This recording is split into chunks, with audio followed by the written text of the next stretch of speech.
পাকিস্তানের একটা জাহাজ কয়দিন আগে আপনারা দেখেছেন যে করাচি থেকে এসছে এবং বাংলাদেশের অনেক গণমাধ্যম এমনভাবে খবরটা তো করেছে যে অ্যাজ ইফ গত 53 বছরে পাকিস্তান থেকে কোনো জাহাজ বাংলাদেশে আসে নাই। আসলে ব্যাপারটা তা না। পাকিস্তান থেকে রেগুলার বাংলাদেশে জাহাজ আসা যাওয়া করে।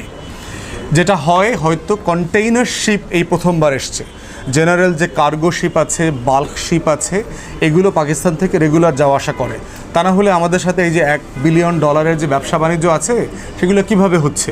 পাকিস্তানের পেঁয়াজ তো আওয়ামী লীগ সরকারও আনছে। তাহলে এই ধরনের উদ্ভট নিউজ করে, এবং কোনো পত্রিকাতে দেখলাম যে কোনো কন্টেইনার খালি ছিল, কোন কন্টেইনারে কি ছিল সেটা জানা যায় নাই। আপনার জানতে হবে কেন? যে ব্যবসা করে সে জানবে। আপনাদের রেভিনিউ বোর্ড আছে, বাংলাদেশ ব্যাংক আছে, ওখানকার কাস্টমস ভ্যাটের যে গোয়েন্দা আছে, ওদের কিন্তু নিজস্ব গোয়েন্দা সংস্থা আছে। তারা দেখবে যে এলসি করা হয়েছে কোন পণ্যের জন্য, এটা কি আলুর জন্য করা হয়েছে, আলুর বদলে কি পটল এসেছে, পটলের বদলে কি পেঁয়াজ এসেছে, ওটা তারা দেখবে। কন্টেইনার খালি কেন আসছে এই জবাবদিহিতা তারা করবে। কিন্তু বাংলাদেশের গণমাধ্যমে এমন একটা হইচই হয়ে গেছে, হায় হায় হায় কী অবস্থা হয়ে গেছে। ভাবখানা এরকম যে পাকিস্তান ভারত দখল করে ফেলছে, এরকম একটা খবর। তো বাস্তবতা তো আসলে সেরকম না। পাকিস্তান তো ভারত দখল করে নাই, পাকিস্তান বাংলাদেশও কোনোদিন দখল করতে পারবে না। সো সেইখানে জাহাজ একটা কেন, হাজার হাজার জাহাজ আসা দরকার। কারণ জাহাজ আসা মানেই হচ্ছে বাংলাদেশের সাথে ব্যবসা বাণিজ্য বাড়বে, বাংলাদেশে বিনিয়োগ বাড়বে, আমাদের আমদানি রপ্তানি বাড়বে, আমাদের কর্মসংস্থান বাড়বে।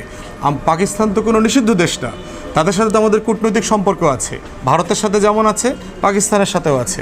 সকল দেশের সাথে আমাদের কূটনৈতিক সম্পর্ক আছে, তাদের সাথে ব্যবসা বাণিজ্য সব কিছু চলছে, চলমান থাকবে এবং থাকতে হবে।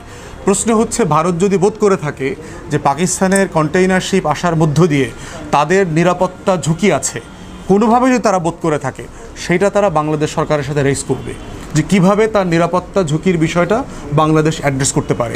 এবং সেখানে বাংলাদেশ সরকারকে আমরা অনুরোধ করব যে আপনারাও বিষয়টা রেজ করেন, হাই কমিশনারকে ডাকান যে এত হইচই কেন, এত মাতম হচ্ছে কেন পশ্চিমবাংলায়, কলকাতায় এই যে বিজেপির যে চ্যানেলগুলো আছে, হিন্দুত্ববাদী ফ্যাসিবাদী যে চ্যানেলগুলো আছে, এত চিৎকার চেঁচামেচি কেন? সমস্যাটা কি? আপনাদের এই গুজব, এই যে হিন্দুত্ববাদী গুজব, আওয়ামী গুজব সব একসাথে মিলে কাজ করছেন কেন? আপনাদের নিরাপত্তা ঝুঁকি থাকলে স্পেসিফিকলি বলেন এই কনসার্ন আছে, এই কনসার্ন অ্যাড্রেস করা হবে। এবং সেই ব্যাপারে আমরা যেহেতু কোনো নেইবারকে, কারো সার্বভৌমত্বকে আমরা কোনো ডিস্টার্ব করব না, এই ব্যাপারে আমাদের রাষ্ট্র আকারে আমাদের কমিটমেন্ট আছে। Zero problem with the neighbours. আমাদের সকল নেইবারের, প্রতিবেশীর যে স্বাধীনতা সার্বভৌমত্ব আছে তার প্রতি আমাদের শতভাগ সমর্থন আছে। এটার ব্যাপারে আমাদের মধ্যে কোনো দ্বিতীয় কোনো ভাবনা নাই। তাই ভারতের সার্বভৌমত্ব ক্ষুণ্ণ হয় এমন কোনো কিছু বাংলাদেশ করে নাই, কখনো করবে না, বরং ভারত করছে, প্রতিদিন করছে। বাংলাদেশের ইতিহাসের নৃশংসতম হিটলারকে তারা তাদের দেশে আশ্রয় দিয়ে আমার স্বাধীনতা, সার্বভৌমত্ব, বিচার, মানবাধিকার প্রত্যেকটা জিনিসকে তারা প্রশ্নবিদ্ধ করেছে। অতএব আমার স্বার্থকে ক্ষুণ্ণ করছে যে এই দেশ, তাদের অধিকার নাই তার স্বার্থ ক্ষুণ্ণ হবার কল্পিত গল্প, নাটক রচনা করবার। অতএব এই গল্প রচনা করা বন্ধ করে দিয়ে আমরা চাই দ্বিপাক্ষিক সম্পর্কটা পরিপক্ক আকার ধারণ করুক। এই সম্পর্কটা যেন আমরা সামনে নিয়ে যেতে পারি। এইটা হচ্ছে আমাদের পাকিস্তান থেকে ব্যবসা বাণিজ্যের সাথে, এর সাথে কোনো সম্পর্ক নাই। ব্যবসা চলবে, ঝুঁকি থাকবে, ঝুঁকিকে অ্যাড্রেস করতে হবে।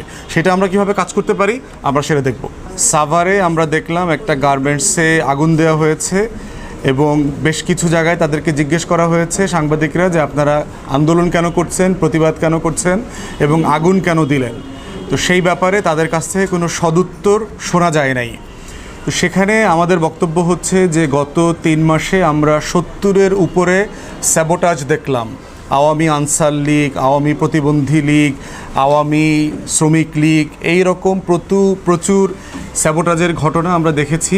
এবং গত সপ্তাহে দেখেছেন যে আপনার ছাত্রলীগের গুন্ডাপান্ডা যারা সন্ত্রাসী কর্মকাণ্ডে ছিল, তারা যারা আহত হয়েছে, তারা যারা গুলিবিদ্ধ হয়েছে, তারা প্রতিবন্ধী লীগের ব্যানারে আপনার স্বাস্থ্য উপদেষ্টার গাড়ি আটকে দিয়েছে পঙ্গু হাসপাতালে, যেই সময় তিনি ওখানকার অসুস্থ ছাত্রদেরকে দেখতে গেছিলেন। এবং সাথে আমাদের দেশের একজন মেহমান ব্রিটিশ হাইকমিশনার তার সাথে ছিলেন। এই সময়তে তার রাস্তায় শুয়ে পড়ে তার গাড়ি আটকে দেয়। কিন্তু এই আওয়ামী প্রতিবন্ধী লীগ কয়েক ঘন্টার ভিতরে আবার রাস্তা দখল করে এখন বলছে যে উপদেষ্টাকে আসতে হবে, তাদের সাথে যোগাযোগ করতে হবে, পদত্যাগ করতে হবে এবং আমাদের মধ্য থেকে উপদেষ্টা হইতে হবে। এই ধরনের উদ্ভট কিছু দাবি দেওয়া তারা করেছে। পরবর্তীতে আমরা দেখলাম যে সামরিক এবং বেসামরিক বেশ কিছু কর্মকর্তা যারা আসলে উপদেষ্টা হইতে চায় তারা ইন্ধন জুগিয়েছে এই আওয়ামী প্রতিবন্ধী লীগকে রাস্তায় নামাইতে। একটা বিষয় হচ্ছে যে কেউ অসুস্থ হইলে, আহত হইলে, যে দলেরই হোক, তার রাষ্ট্রের কাছে স্বাস্থ্যসেবা পাওয়ার পূর্ণ অধিকার আছে। সে যদি আওয়ামী লীগ হয়ে থাকে, ছাত্রলীগ হয়ে থাকে, যদি এমনও হয় যে স্নাইপার দিয়ে, গুলি দিয়ে মানুষ মারার চেষ্টা করছে, অস্ত্রসহ ধরা